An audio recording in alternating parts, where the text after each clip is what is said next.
ಚಿಕ್ಕಶಿವಾರ ಗ್ರಾಮದಲ್ಲಿ 5 ಲಕ್ಷ ರು ವೆಚ್ಚದ ಸಿಎಸ್ಆರ್ ಅನುದಾನದಡಿ ಶುದ್ಧ ಕುಡಿಯುವ ನೀರಿನ ಘಟಕ ನಿರ್ಮಿಸಿದ್ದು, ಅದನ್ನು ಉದ್ಘಾಟಿಸಿ ಮಂಜುನಾಥ್ ಮಾತನಾಡಿದರು. ಕೋಲಾರ ಜಿಲ್ಲೆ ಮತ್ತು ಮಾಲೂರು ತಾಲೂಕು ಬರಪೀಡಿತ ಪ್ರದೇಶವಾಗಿದ್ದು, ಗ್ರಾಮೀಣ ಪ್ರದೇಶದಲ್ಲಿ ಸಾವಿರಾರು ಅಡಿ ಕೊರೆದ್ರೂ ನೀರು ಸಿಗುತ್ತಿಲ್ಲ.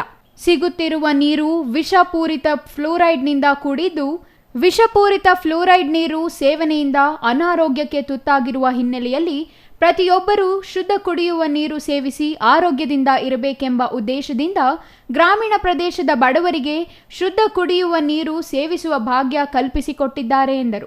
ಇವತ್ತಿನ ದಿನ ದೊಡ್ಡಶಿವಾರ ಗ್ರಾಮ ಪಂಚಾಯತಿ ವ್ಯಾಪ್ತಿಗೆ ಸೇರಿದ ಚಿಕ್ಕಶಿವಾರ ಗ್ರಾಮದಲ್ಲಿ ಶುದ್ಧ ನೀರಿನ ಘಟಕವನ್ನು ಸ್ಥಾಪನೆ ಮಾಡಿದ್ದೀವಿ.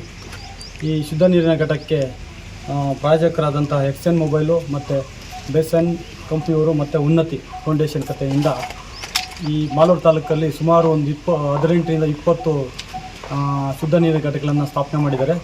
ಈ ಶುದ್ಧ ನೀರಿನ ಘಟಕದ ಉದ್ದೇಶ ಏನೆಂದರೆ ಎಲ್ಲರಿಗೂ ಒಳ್ಳೆಯ ರೀತಿಯ ನೀರನ್ನು ಕೊಡುವ ಉದ್ದೇಶದಿಂದ ಇವತ್ತು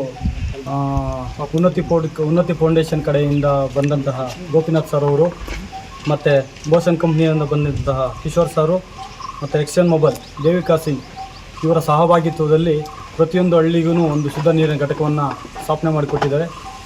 ಅವರಿಗೆ ನಮ್ಮ ಚಿಕ್ಕಶಿವಾರ ಗ್ರಾಮ ಪಂಚಾಯತಿ ಚಿಕ್ಕಶಿವಾರ ಗ್ರಾಮದ ಪರವಾಗಿ ಸ್ವಾಗತವನ್ನು ಕೊಡ್ತಾ ಇದ್ದೀನಿ. ಅವರಿಗೆ ಸ್ವಾಗತವನ್ನು ಬಯಸಬೇಕು ಚಿಕ್ಕಶಿವಾರ. ಈ ಸಂದರ್ಭದಲ್ಲಿ ದೇವಿಕಾ ಸಿಂಗ್, ಜರೀನ್, ಮಹಮ್ಮದ್ ಆಸೀಸ್, ಕಿಶೋರ್, ಗೌತಮ್, ಗೋಪಿನಾಥ್, ಗ್ರಾಮ ಪಂಚಾಯಿತಿ ಸದಸ್ಯ ರಾಮಪ್ಪ ಹಾಜರಿದ್ದರು. MP Prakash, CTV news, Malur.